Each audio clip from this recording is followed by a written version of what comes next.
Ambassador, thank you very much for joining us today. Thank you. It's a great pleasure to be with you. So my first question is, you started your tenure in March last year. That's right. What was the most memorable moment in the country? I think I can't single my answer down to one memorable moment. First of all, attending the ceremony at Incheon Airport when the remains of Britain's most famous Korean war veteran came back to Korea to be buried in the UN cemetery in Busan, and participating in that event when his remains arrived back in Korea alongside his family and with representatives of the Korean government. That was a moment that made me think I'm very lucky to do a job that enables me to be participating in that kind of event.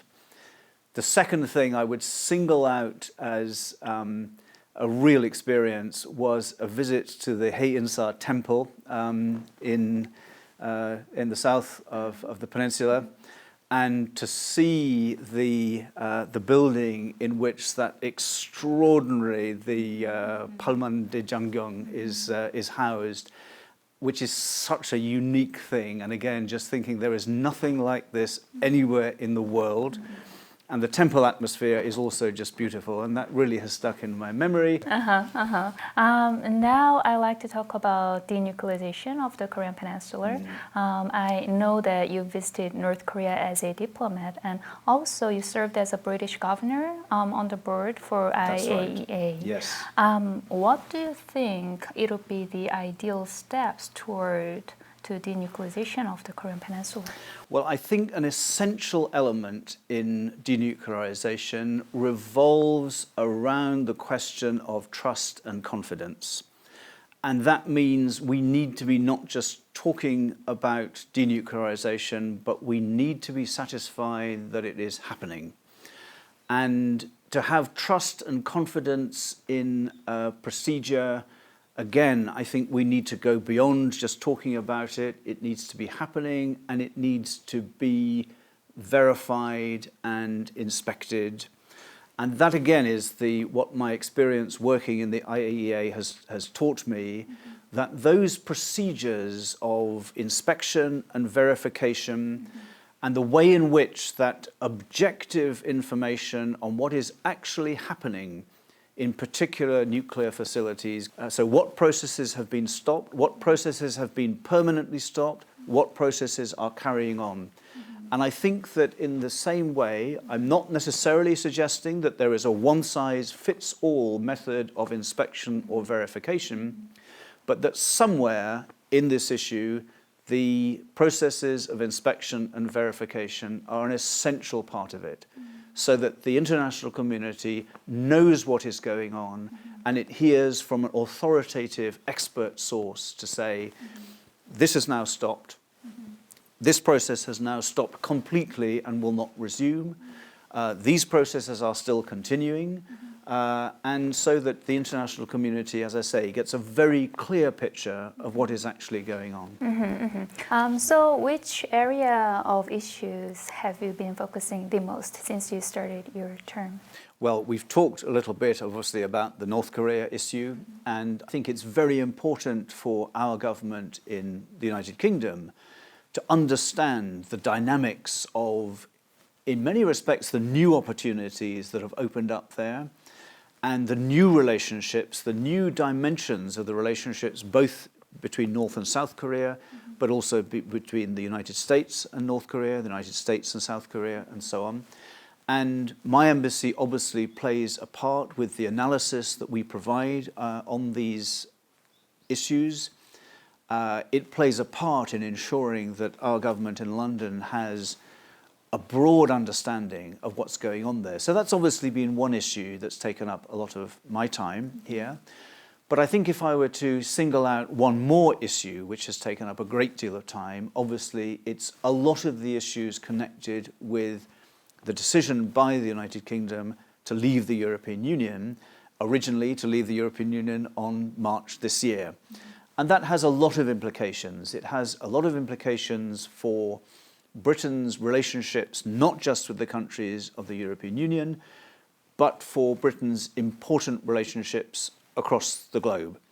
So it's been a big part of my job, both to explain to people I meet in Korea from many kinds of institutions, from the government, businesses, other institutions, to explain to people in South Korea what the meaning of Brexit is, how it came about, but also what it does and does not mean for the relationship between the United Kingdom and the Republic of Korea, looking ahead to when Britain has actually left the European Union. Speaking of Brexit, will there be any changes in our relationship? Could you elaborate more on that?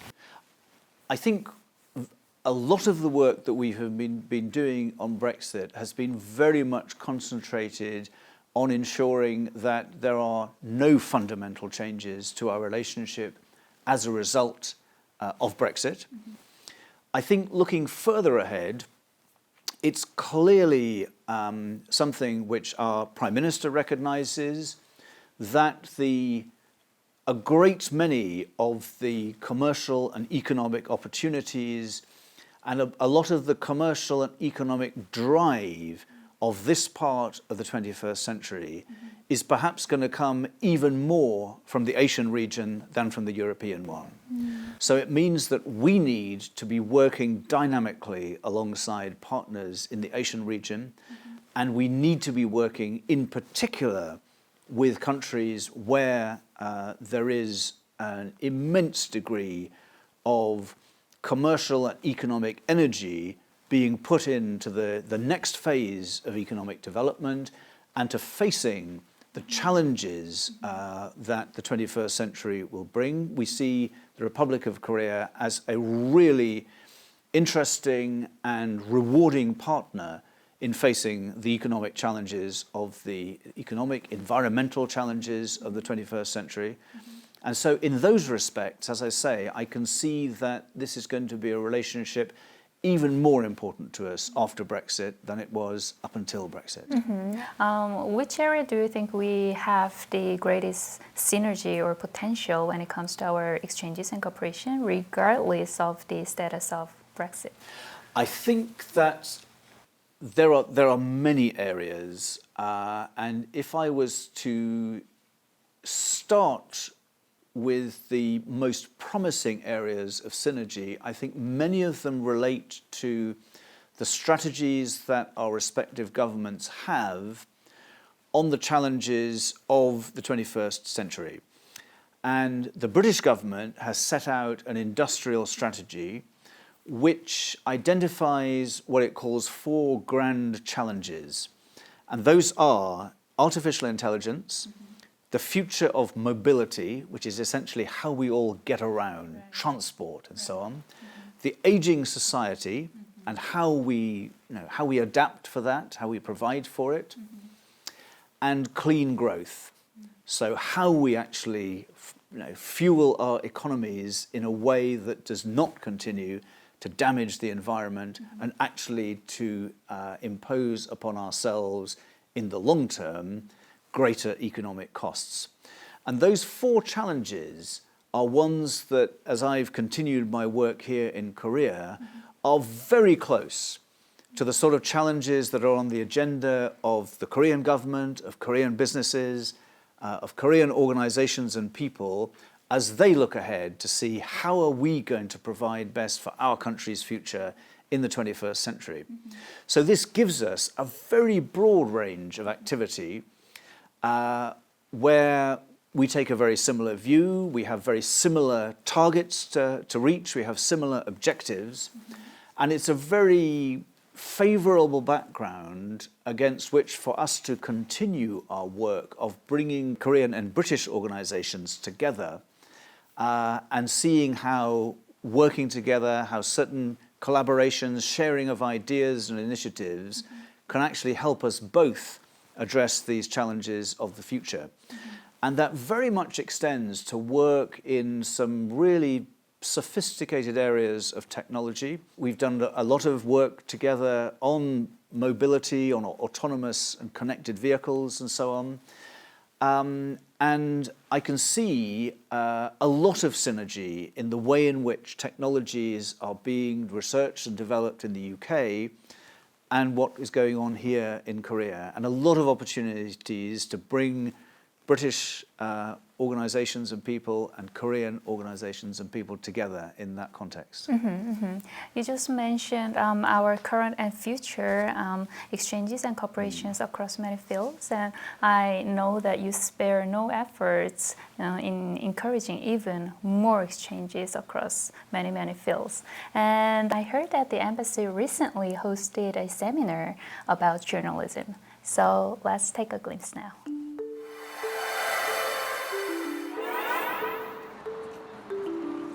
The Korea Press Center in Seoul was recently the venue for a special seminar. Hosted by the British Embassy in Seoul for the Korea Press Foundation of Journalism, the seminar highlighted the importance of the independence and freedom of the press under the theme Future of Journalism in the Digital Age. 안녕하십니까 여러분. 저도 영어로 말씀드리겠습니다. Distinguished participants, it's my great pleasure to welcome you all.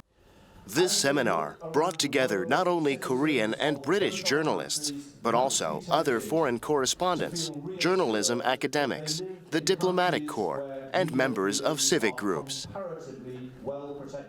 Well, for us in Britain and for the British government, the issue of the freedom and independence of the press is very important. We think that's extremely important as a pillar of a genuine and effective democracy. And we also are very confident that that is a conviction that is really strongly shared by our partners in the Republic of Korea. So we thought it would be a great idea to continue a tradition of organizing seminars which focused on the future for journalism, the future of the press.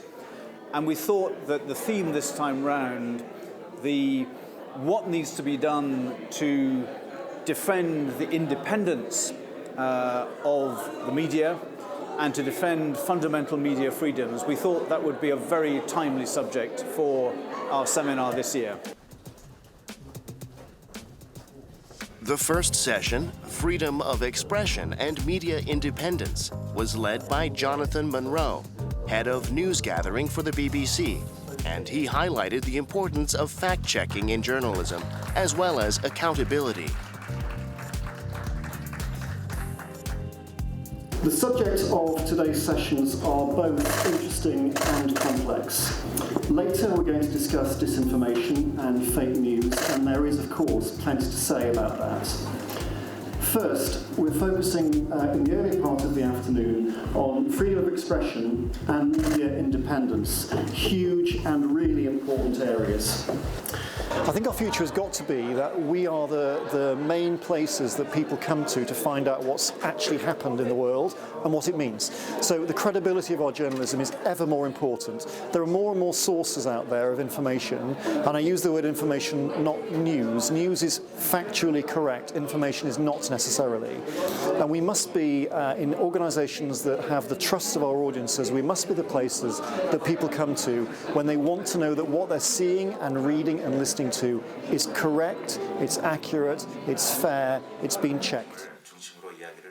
During the second session, Andrew Wilson, former presenter for the UK's Sky News, discussed with Korean experts how to stop the spread of fake news, as well as the roles and responsibilities of journalists.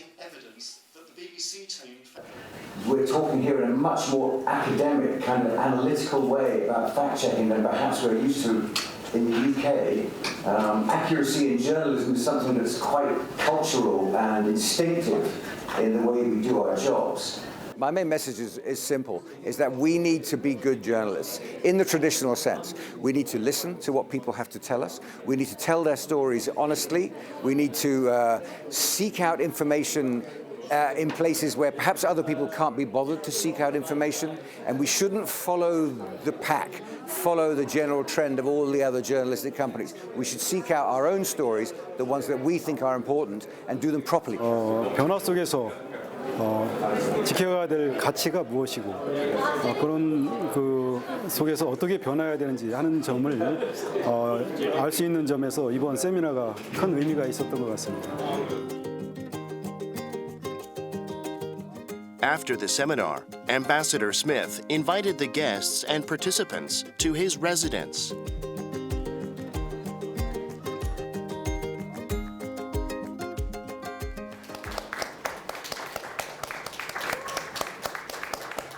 Also, graduates of the UK's prestigious Royal Academy of Music presented a special concert, which was a fantastic finale to the day.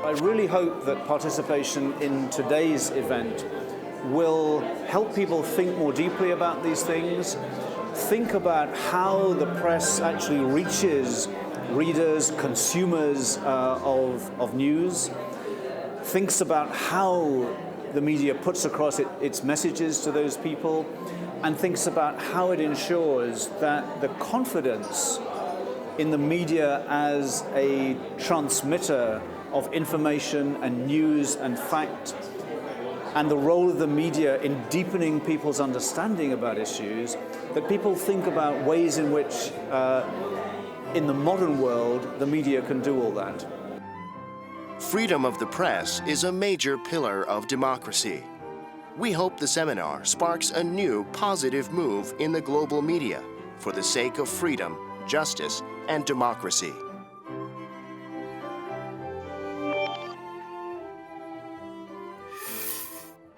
The UK greatly advocates press freedom and accuracy in journalism. What makes the British so adamant when it comes to protecting the integrity of media?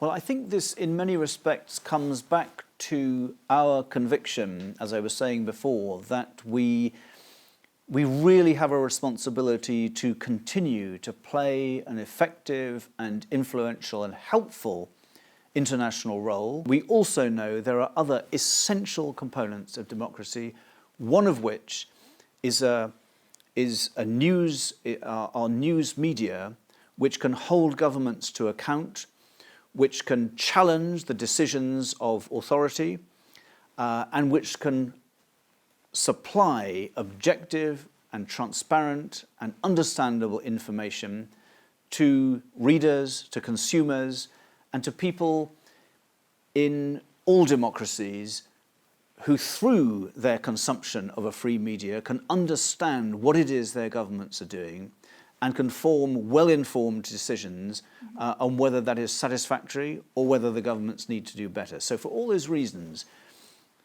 free media are very much a part of what democracy is all about. And that's why we're putting a very big emphasis on that issue in our diplomacy. And that's the background against which, as you mentioned, we will be holding this conference in a high-level conference in London in July this year, to which we hope there will be a lot of interest also in the Korean government and among the Korean media. And we hope that will make an important contribution to identifying what more we can do to maintain the strength and independence of the news media as an essential component in democracy as the 21st century continues. I see. I'm sure you have had many interviews with Korean media since you started your term. What kind of impression did Korean media leave on you? I have a very favorable impression of the Korean media. I tend to meet people in the Korean press who are very well informed, and who offer me, by and large, intelligent questions. And I would say that perhaps in comparison to some of my experience with the British media, I find representatives of the Korean media a little bit more patient in listening to my answers. I feel that I'm less often interrupted when I give answers when I'm talking to the Korean media than I would do if I was talking to the British media. But I think it's very clear that there are different kinds of different approaches to the way people do news gathering and do interviews and so on in different media. And it was really interesting in a completely different context. I remember observing that a few months ago there was real sort of outrage in Russia about the way in which an Austrian journalist interviewed President Putin. So I thought, I better watch this interview in order to see what was so outrageous about it. And I watched it and I thought, this is just normal. And the fact that the journalist was interrupting President Putin on a regular basis, I thought, yeah, that's absolutely normal. That's kind of what we are used to. But it did tell me that there are some very, very different kind of cultures and different expectations in different media environments. But as I say, I found it generally an enjoyable experience. I have a lot of respect for the way in which the Korean press works. And I look forward to lots more encounters with the representatives of the Korean media in the future. Can you share your plans to improve our relationship even closer? And also, what do you want to achieve during your tenure here in Korea? I think that we can bring a sort of new, modern version of success to the relationship if we make a success of ways in which we can together face these 21st century challenges. I think if I was to start with one area that I would single out, it would be to make some progress on a kind of common agenda of approaches to environmental issues and to energy consumption and to working together, for example, to develop new activities and new initiatives in the sphere of renewable energy. I think these are issues on which both Britain and Korea share a real interest. This is my last question. What do you think a diplomat means in one word or in one sentence? I think a diplomat, for me, a diplomat is somebody who builds bridges. That we can build understanding, we can help people in the UK understand Korea better, and we can help people in Korea understand the UK better. And as a result of that, I think we can help them also identify the opportunities to work together on things that matter to both of our countries. And that's the essential role that I see the diplomat playing, as someone who helps to put this communication together and helps to build these bridges. Ambassador, thank you very much for sharing your insights with us today, and also thank you very much for your time. Thank you very much. I've enjoyed talking to you a lot. Thank you. Thank you.